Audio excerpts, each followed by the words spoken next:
Audiolibros en 15 minutos. Suscríbete al canal y explora un nuevo libro cada día. El universo surge de un vacío y se infla rápidamente. Al principio, todo lo que existe es un vacío, una especie de vacío misterioso que técnicamente no contiene nada, pero dentro del cual tienen lugar algunos eventos muy importantes. Según las leyes de la física, incluso un vacío aparentemente vacío, como el que es anterior a nuestro universo, sufre una fluctuación cuántica, un proceso mediante el cual aparecen partículas virtuales fugaces, y luego vuelven a desaparecer en un abrir y cerrar de ojos. Al principio, estas fluctuaciones se producen solo a pequeña escala. Pero de repente ocurre algo que magnifica este proceso y, después, nada volverá a ser lo mismo. El mensaje clave aquí es: el universo surge de un vacío y se infla rápidamente. A medida que el vacío fluctúa, una partícula conocida como inflado comienza a ejercer un efecto poderoso.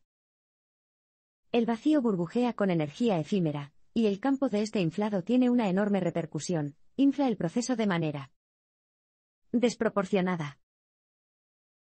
Con esta sola acción, la pequeña burbuja del vacío se expande a un ritmo inimaginable, incluso más rápido que la velocidad de la luz. Lo que era microscópico se convierte en macroscópico en un instante, y se precipita hacia afuera a un ritmo feroz. El universo ha nacido. Este período del nacimiento del universo aún no se comprende bien, y cuanto más te acercas al origen, más turbias se vuelven las cosas. Pero el hecho de que el universo surgiera de un vacío tiene una implicación interesante. En resumen, el universo sigue siendo solo una especie de vacío que ha sufrido una transformación. Ahora, a primera vista, esta afirmación no tiene sentido. Al mirar a tu alrededor, puedes ver muchas cosas que sabes con certeza que existen, como tu propio cuerpo, para empezar. ¿La existencia de tus manos y piernas no demuestra que no vivimos en el vacío? Bueno, no. La idea de que vivimos en un vacío no significa que no exista nada, significa que el universo contiene energía neta. Cero. En otras palabras, toda la energía positiva que el universo posee en forma de materia es anulada por la energía negativa de sus campos gravitacionales. Si pudieras tomar una calculadora y sumar toda la energía que contiene el universo, y luego restar la energía negativa de la gravedad, te quedaría un número, 0, como una indicación más de que salimos de una fluctuación en el vacío. El bosón de Higgs da masa a las partículas, y crea variaciones en un universo por lo demás uniforme e indistinto. En un instante, el universo ha terminado su fase inicial de inflación, pero si pudiéramos ver este mundo primitivo, no reconoceríamos nada de lo que nos rodea. Todo lo que existe en esta etapa es un mar de gas sin forma, compuesto de partículas diminutas, cada una de las cuales carece de masa, y se mueve a la velocidad de la luz. De hecho, desde todos los ángulos y puntos, el universo parece exactamente igual. Si las cosas hubieran permanecido en este estado, el universo habría sido eternamente estéril. Pero así como el inflón intervino para expandir una pequeña fluctuación inicial, ahora entra en juego otra partícula que, una vez más, lo cambia todo para siempre. Esta vez, es el bosón de Higgs.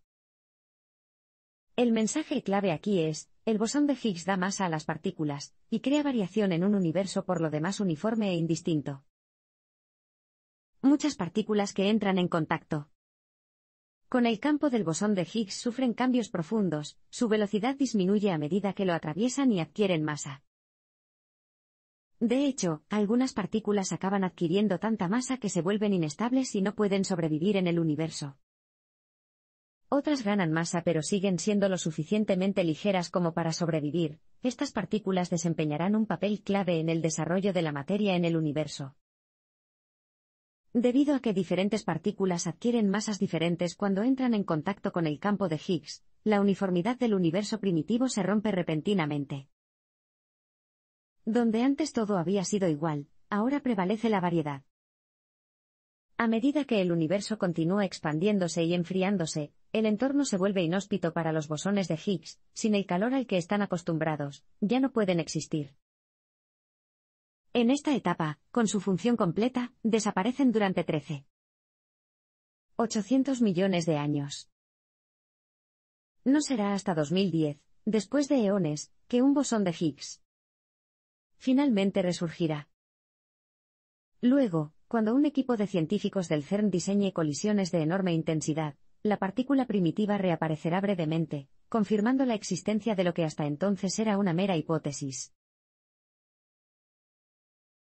Se forman partículas subatómicas y, finalmente, hay luz. El campo de Higgs era importante por varias razones. En primer lugar, como hemos visto, permitió que las partículas adquirieran masa, y varió un universo que hasta entonces había sido completamente uniforme. Pero eso no es todo lo que hizo esta increíble partícula. También afectó a las propias fuerzas del universo, permitiendo que dos de ellas, la interacción débil y la fuerza electromagnética, se separaran definitivamente. Los efectos de esta separación son enormes. Las partículas subatómicas, algunos de los componentes elementales del universo, ahora comienzan a adoptar formas de organización más estables, formas que, a su vez, son los antepasados del mundo material que nos rodea. El universo, en este momento, se hace un poco más familiar. El mensaje clave aquí es, se forman partículas subatómicas y, finalmente, hay luz. Uno de los avances más importantes durante esta fase temprana del universo es la aparición de los primeros protones, partículas diminutas que son uno de los elementos básicos de otras formas de material más complejas. Puedes pensar en los protones como algunos de los componentes básicos del universo, partículas simples pero duraderas que desempeñan un papel clave en la formación de grandes e intrincadas construcciones cósmicas. Los electrones también juegan un papel vital en este período.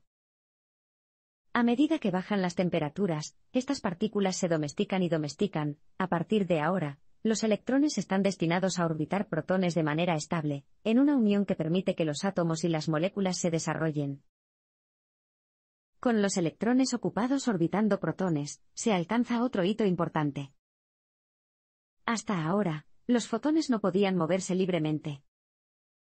A cada paso, eran absorbidos y expulsados por grandes nubes de electrones que impedían su paso y restringían su movimiento. Ahora, con los electrones asumiendo un nuevo papel, los fotones se libran de sus interferencias. Recién liberados, estos fotones corren libremente y esparcen por todo el universo la primera luz que ha contenido. La gravedad actúa sobre el gas para crear las primeras estrellas. En esta etapa del desarrollo de nuestro universo, el ritmo se ralentiza y las cosas comienzan a retrasarse. Hasta ahora, muchas cosas se habían llevado a cabo en forma precipitada, pero ahora el desarrollo se hace mucho más gradual. En lugar de cientos de miles de años, los procesos se miden en cientos de millones.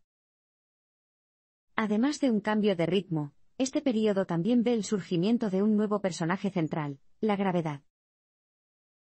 Hasta ahora, la gravedad ha desempeñado un papel periférico en la formación del universo. Pero en esta nueva fase más lenta, esta fuerza familiar comienza a ocupar un lugar central. Para hacerse sentir, la gravedad debe actuar sobre la materia y, por lo tanto, en este momento, actúa sobre el gas. El mensaje clave aquí es, la gravedad actúa sobre el gas para crear las primeras estrellas.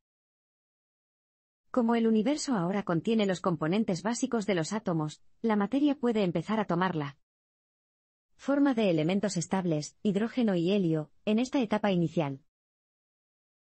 Las fluctuaciones cuánticas iniciales diseminaron la materia de manera desigual por el universo, por lo que existen focos de mayor densidad material dispersos aquí y allá. La fuerza de la gravedad significa que esta materia atrae más materia, lo que lleva a un crecimiento lento pero constante de la densidad del gas en estas áreas en particular. El proceso es lento pero, a lo largo de millones de años, tiene consecuencias asombrosas. Toman forma enormes esferas gaseosas, con núcleos densos, calientes y altamente comprimidos. Finalmente, el calor se vuelve demasiado, lo que lleva a la fusión nuclear entre el hidrógeno y sus isótopos. El resultado no tiene precedentes. Hay una enorme profusión de calor, un gran fuego, y con eso, después de 200 millones de años, nace la primera estrella. Estas estrellas primitivas son de proporciones tan inmensas que se las conoce como megaestrellas, pero no son simplemente impresionantes a la vista.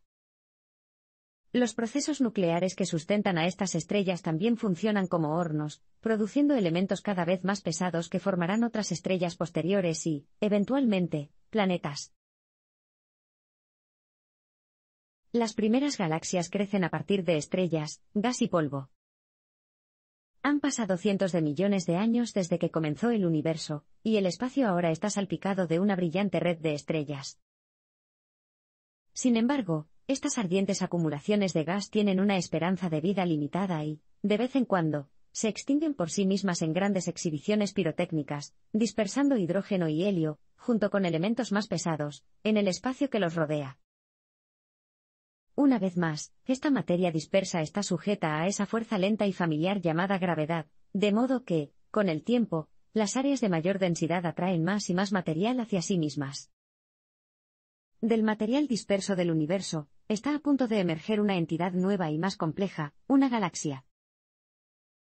El mensaje clave aquí es, las primeras galaxias crecen a partir de estrellas, gas y polvo. Ahora se acepta ampliamente que hay un agujero negro supermasivo en el centro de casi todas las galaxias, la nuestra, la Vía Láctea.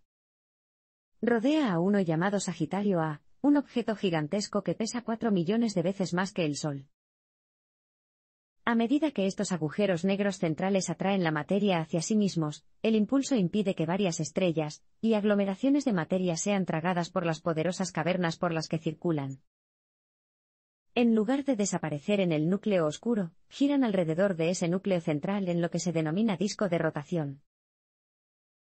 Nuestra Vía Láctea es una colección giratoria de estrellas, polvo y gas que se mantiene en su lugar gracias a un enorme halo de materia oscura invisible.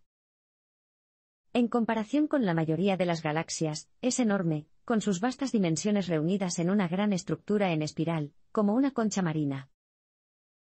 En total, contiene aproximadamente 200.000 millones de estrellas. Por cierto, 200.000 millones es también la cifra a la que han llegado los astrónomos al estimar el número de galaxias que existen. Piénsalo por un segundo, hay tantas galaxias en el universo como estrellas en nuestra propia galaxia. En esta etapa, han pasado unos 4.000 millones de años desde que comenzó el universo, y el espacio ahora alberga muchísimas galaxias. Entre ellas se encuentra una galaxia particularmente tranquila, cuyo agujero negro central se ha vuelto dócil e inactivo. Aquí, en la Vía Láctea, algo extraordinario está a punto de ocurrir. Nuestro sistema solar se forma durante un período de paz en la Vía Láctea. Han pasado miles de millones de años desde que se formó la Vía Láctea. Todo ha asumido una órbita relativamente estable alrededor del agujero negro supermasivo en el centro de la galaxia, y su turbulento período inicial terminó hace mucho tiempo. En resumen, Sagitario A, que se ha tragado algunas estrellas, gas y probablemente incluso algunos otros agujeros negros, ahora ha entrado en un período de calma, ya no amenazando a los cuerpos que lo orbitan. En estas circunstancias, en esta calma galáctica que prevalece en la Vía Láctea, las condiciones son las adecuadas para que las entidades comiencen a organizarse de formas cada vez más complejas. El mensaje clave aquí es, nuestro sistema solar se forma durante un período de paz en la Vía Láctea.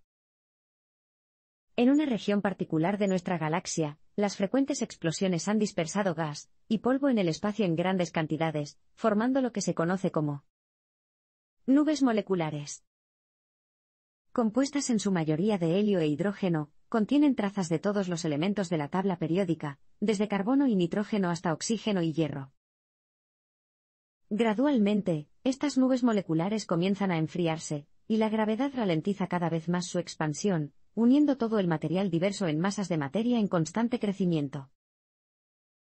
Con el tiempo, una gran proporción de esta gran nube molecular colapsa en la estrella densa y candente que conocemos como Sol, y la materia restante se mueve a su alrededor en un círculo conocido como disco protoplanetario. A medida que esta materia se acumula, comienza a formar los cuerpos planetarios con los que estamos familiarizados. Primero vienen los planetas gaseosos, Júpiter, Saturno, Urano y Neptuno, y luego los rocosos, Mercurio, Venus, Tierra y Marte, que se forman cuando chocan cuerpos celestes más pequeños. Uno de estos planetas, el tercero desde el Sol, ejerce una fuerza gravitacional lo suficientemente fuerte como para mantener una atmósfera gaseosa en órbita alrededor de sí mismo. A medida que este planeta sea azotado por asteroides y cometas ricos en agua durante miles de millones de años, cada vez más de su superficie quedará cubierta por océanos.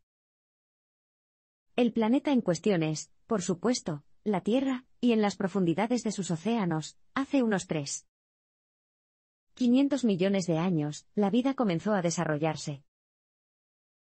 En ese momento, los organismos en cuestión no eran más que simples algas unicelulares. Sin embargo, en el período intermedio, la vida en la Tierra se ha desarrollado, aumentando su complejidad a lo largo de eones, hasta el punto de que una especie, la humanidad, es capaz de observar el mundo que la rodea y rastrear sus orígenes hace 13.800 millones de años.